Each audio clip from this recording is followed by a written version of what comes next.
انتہائی ادب و احترام کے لائق میرے بزرگوں، بھائی دوستوں، رمضان المبارک کا یہ آخری جمعہ اور آخری دن ہے۔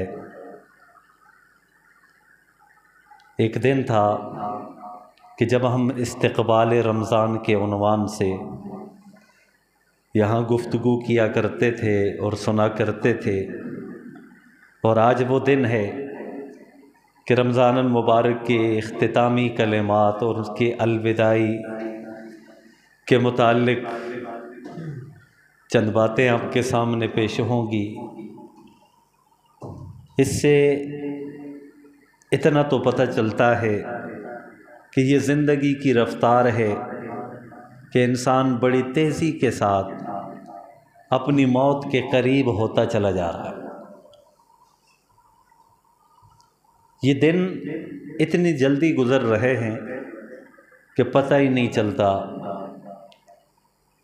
خوش نصیب ہیں وہ لوگ جنہوں نے ان دنوں کو کارآمد بنایا، ان دنوں میں خوب محنت کی، رب کی ذات کو راضی کیا، ان کے بھی دن گزر گئے، اور اسی طرح ان لوگوں کے بھی دن گزر گئے جنہوں نے غفلت بری زندگی گزاری اس رمضان میں اور اپنے لمحات کو ضائع کیا، نہ روزے کی فکر کی، نہ زکوٰۃ کی فکر کی، نہ رمضان کا خیال رکھا اور نہ تراویح کا اہتمام کیا۔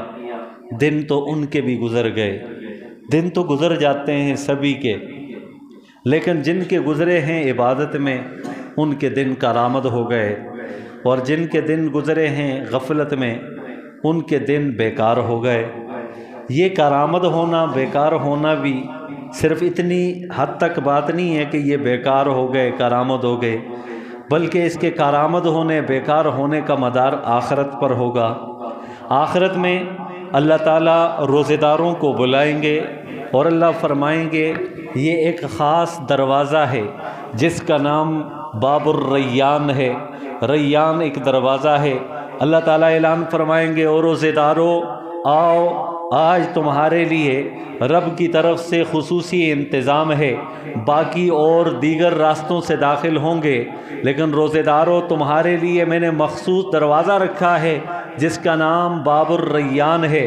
آؤ اور اس دروازے سے داخل ہو کر ہمیشہ کے لیے جنت میں داخل ہو جاؤ۔ یہ روزے داروں کے لیے اللہ تعالیٰ کی طرف سے انعام ہے۔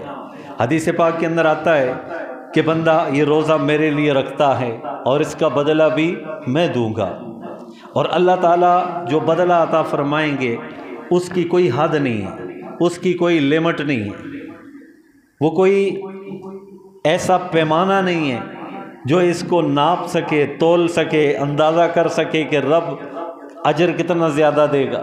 اللہ خود فرماتے بندے اتنا کافی سمجھ کہ میں ہی اس کا اجر دوں گا۔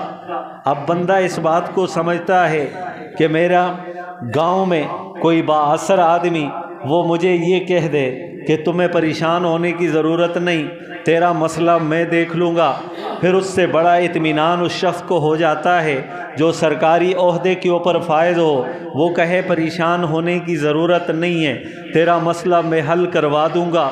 پھر صوبائی لیول پر کوئی ایم این اے، ایم پی اے آ کر کہہ دے کہ بھائی تجھے پریشان ہونے کی ضرورت نہیں ہے، اس کا تیرا معاملہ، تیرا کام میں کر دوں گا، تیری جو محنت ہے اس کا صلہ تجھے میں دلواؤں گا۔ پھر اس سے بڑا بندہ مطمئن وہ ہوتا ہے جسے صدر اور وزیر اعظم اگر کسی بات کا اطمینان دلا دے اور کہہ دے کہ بھائی تجھے پریشان ہونے کی ضرورت نہیں ہے، تیری محنت کا صلہ میں دوں گا۔ ذرا آپ خود اندازہ لگائیے ایسی صورت میں جب بندے کو بڑے سے بڑا آدمی مطمئن کر دے اسے کتنا اطمینان ملتا ہے، کتنا سکون ملتا ہے، کتنی بے فکری ہوتی ہے۔ یہاں دیکھیے رب العالمین کی ذات کو دیکھیے، وہ فرماتے ہیں میرے بندے اور روزے دار بندے تجھے فکر کرنے کی ضرورت نہیں، تجھے پریشان ہونے کی ضرورت نہیں، اور تجھے افسوس کرنے کی ضرورت نہیں ہے۔ تیری نیکی کا، تیرے عمل کا، تیری خوبی کا، تیری خصلت کا، تیری ادا کا، تیرے عمل کا بدلہ میں اللہ دوں گا۔ تو اس سے بڑے اطمینان والی بات کیا ہو سکتی ہے؟ تو یہ اطمینان دل میں رکھیں کہ میں نے عبادت کر لی، میرے رب کا وعدہ ہے وہ مجھے صلہ بھی دے گا اور وہ اللہ تبارک و تعالی مجھے اس کا بدلہ بھی عطا فرمائے۔ اور یہ تب ہوگا جب خالصتاً اللہ کے لیے کسی عبادت کو کیا جائے، خالصتاً اللہ کی رضا کے لیے عبادت کی جائے، اس کا صلہ اللہ تعالیٰ دیں گے۔ ورنہ حدیث پاک کے اندر آتا ہے جو بندہ دکھلاوے کا عمل کرتا ہے، کل قیامت والے دن اللہ تعالیٰ فرمائیں گے جس کے لیے عمل کرتا تھا جا کے اس سے بدلا لے، جا جس کو دکھلانا مقصود تھا، جس کو بتلانا مقصود تھا اس سے اجر لے لے۔ تو پھر ہم کس کے پاس جائیں گے اجر لینے کے لیے؟ اور جو خالصتاً اللہ کی رضا کے لیے عمل ہوگا اللہ تعالیٰ اس کا بدلہ بھی دیں گے، اجر بھی دیں گے، ثواب بھی عطا فرمائیں گے۔ تو خوش نصیب ہیں وہ لوگ جنہوں نے ان لمحات کو قیمتی بنایا۔ وقت گزر گیا، ان کا بھی گزر گیا جنہوں نے غفلت میں گزارا، لیکن جنہوں نے غفلت میں گزارا ان کے لیے نبی علیہ الصلوۃ والسلام کا یہ فرمان ہی سن لیجئے، یہ ایک فرمان ہی کافی ہے جھنجھوڑنے کے لیے، ہلانے کے لیے، تڑپانے کے لیے، احساس دلانے کے لیے۔ لیکن یہ احساس ہوگا بھی اسے نہ جس کے دل میں ایمان ہو اور جس کے دل میں خوف خدا ہو، وہ رب کی بات سن کر ڈر جاتا ہے، لرز جاتا ہے۔ جس کے دل میں خوف خدا ہی نہ ہو، جتنی مرضی آپ بات بتائیں اسے کوئی خوف نہیں ہوگا۔ تو رسول اکرم صلی اللہ علیہ وسلم نے ارشاد فرمایا کہ تباہ و برباد ہو جائے وہ شخص جس نے رمضان المبارک کا مہینہ پایا اور اپنی بخشش نہ کروائی۔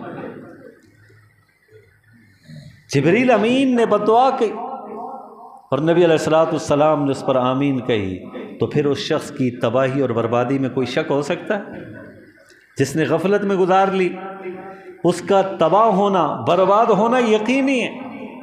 آج ہم کہتے ہیں نا ہمارے حالات یوں ہیں، کافر ترقی کر رہے ہیں اور ہم پیچھے جا رہے ہیں، کافر خوشحال ہیں ہم بدحال ہیں، کافر امن میں ہم بدامنی میں۔